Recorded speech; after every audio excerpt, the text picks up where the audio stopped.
Welcome back to my YouTube channel. At kung bago ka pa lang dito, don't forget to like, subscribe, and share this story sa mga kakilala nyong mahilig makinig ng mga horror story. At bago natin simulan ng kwento ni PT, kung may mga stories kayo nakakatakot, pwede nyo dyan isend sa FB group natin. So, simulan natin ang kwento ni Pinty. Ikaw. Hi, ako si Pinty at ito ang aking nakakatakot na karanasan. Mga 7 or 8 years old yata ako nito. Wala pa akong sariling kwarto noon kaya lagi akong natutulog sa gitna ng parents ko.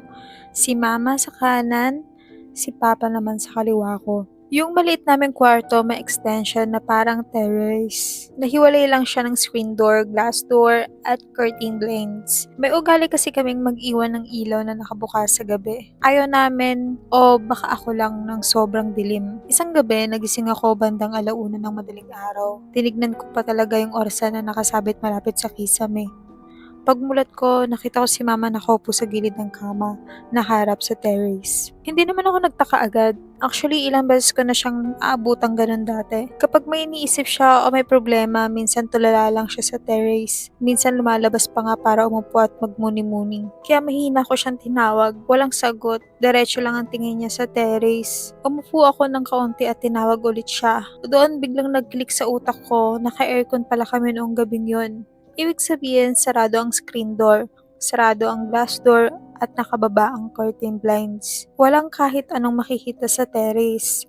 Napaisip ako, anong tinitignan niya? Napalingon ako sa tabi ko at dun ko nakita si mama, mahimbing na natutulog. Parang nanlamig ang buong katawan ko. Dahan-dahan akong bumalik ng tingin sa babaeng nakaupo sa gilid ng kama. Sa pagkakataong yun, nakatingin na siya sa akin. Diretsyong-diretso sa mga mata ko at nakangiti. Hindi simpleng ngiti, yung tipong nakangisi na parang nakamask sa The Purge. Sobrang lapad, sobrang pilit, sobrang mali. Habang nakatitig siya sa akin, unti-unti niyang ibinalik ang ulo niya paharap sa terrace. Pero hindi nawala ang nakakatakot niyang ngiti. Hanggang ngayon, kinikilabutan pa rin ako tuwing naaalala ko yun. Nagtalakbong ako agad ng kumot, nagbilang yata hanggang 10 o kung ano man para lang kumalma hanggang sa nakatulog ulit ako. Sigurado akong hindi ako nananaginip. Ilang araw pagkatapos noon, ikinuwento ko to kay mama. Dinismiss lang niya, siguro ayaw niya lang akong matakot lalo. Pero years later, mas lalo akong kinilabutan. Madalas kasing bangungutin ng kuya ko noon. Halos gabi-gabi siyang lumilipat sa kwarto namin sa kalagitnaan ng gabi dahil hindi na niya kaya. Dahil doon, nagpatawag si mama ng kapitbahay naming may spiritual gift. Pagpasok pa lang daw niya sa bahay, may nakita na agad siya. Isang babae. Laging nakaupo sa gilid ng kama ng kuya ko.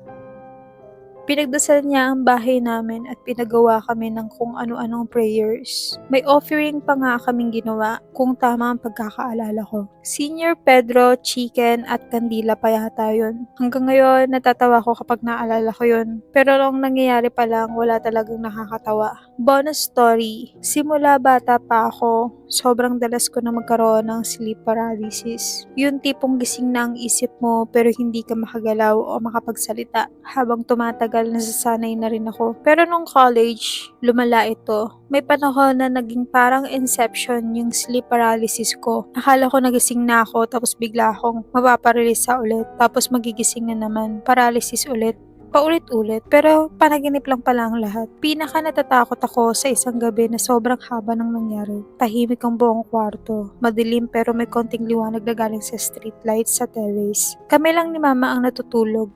Hindi ako makagalaw. Hindi ako makasigaw. Habang pilit kong igilagala ang mata ko, nahagip ko si mama. Nakahiga siya sa tabi ko, pero nakadilat. Diretsong nakatingin sa akin at bago pa ako makapag-isip, bigla siyang sumampa sa ibabaw ko. Sinakal niya ako. Galit na galit ang mukha niya. Nalilisik ang mga mata habang lalo niyang hinihigpitan ang leeg ko. Pakiramdam ko totoo lahat. Makalipas ang ilang segundo nagising ako at ang mas nakakatawa, tuwing binabangungot ako noon, si mama lagi ang niyayakap ko para kumalma. Pero pagkatapos ng gabing yun, mas natakot pa ako kay mama kaysa sa bangungot mismo. Ewan ko ba, bakit si mama lagi ang mukha ng mga nakikita ko? Baka subconscious ko talaga. O baka epekto ng mommy issues ko. Charot. Lahat tayo may mommy issues. lang. Nakakatakot yung ano, yung smile ng The Purge. May makikita ka sa terrace na nakangiti ng gano'n. Uy, kahit ako baka di ako makagalaw. Pero ang nakakatakot, hindi ko baka subconscious nga yun, bakit yung mother niya alam niyo meron kasi akong ano, nangyari din sa'kin yang panaginip ko. Tapos yung napapanaginipan kong tao na yun, siya lang talaga yung lagi ko napapanaginipan. Nakakatakot yun, yung napapanaginipan ko is nakakatakot tapos siya lang lagi nakikita ko sa panaginip na yun, gano'n siya. Pero hindi ko nakikita na mukha niya talaga. Ang alam ko, pero kilala ko siya. Nage-gets niyo ako? Yung hindi niyo nakikita ng malinaw yung mukha niya, pero kilala mo siya, gano'n. Gano'n yung panaginip ko. Tapos yung nangyari din sa kanya na magigising siya, tapos paralysis, tapos magigising ulit. Tapos panaginip pala lahat yun, yung mga nangyayari na yun, panaginip. Nangyari din sa akin yun eh. Di ba nakwento ko na sa inyo, 3 beses ako nagising. Tapos, yung pang-apat na gising ko, yun na, nagising na talaga ako. Yung unang-unang panaginip ko na yun, yung unang-unang gising ko sa part na yun, is bumaba pa ako ng hagdan. Oo, napakahaba pa ng ginawa ko nun. Pagkagising ko, maaga na, tapos bumaba ako ng hagdan, tapos pasok ako ng, hindi ko alam kusina ba or CR yung pinasok ko. Tapos bigla naman ako nagising. Ganun. Tapos ang nakakatakot, ang malala is yung sinasakal siya. Sinasakal na rin siya ng mother niya. Yun yung parang nakakatakot for me. Tapos yun nga, ang nakakatakot dun, 'di ba mother niya yung lagi niyang kasama. Parang only child lang siya tapos sa tuwing natatakot siya, yun yung takbuhan niya yung mother niya. Tapos ang mangyayari, yung mother niya yung ano, yung sasakal sa kanya sa panaginip. So, nakakatakot. Pero yun, ang nakakatakot, hindi siya tinantanan ng panaginip niya na yun hanggang college, napapanagin actually pareho kami.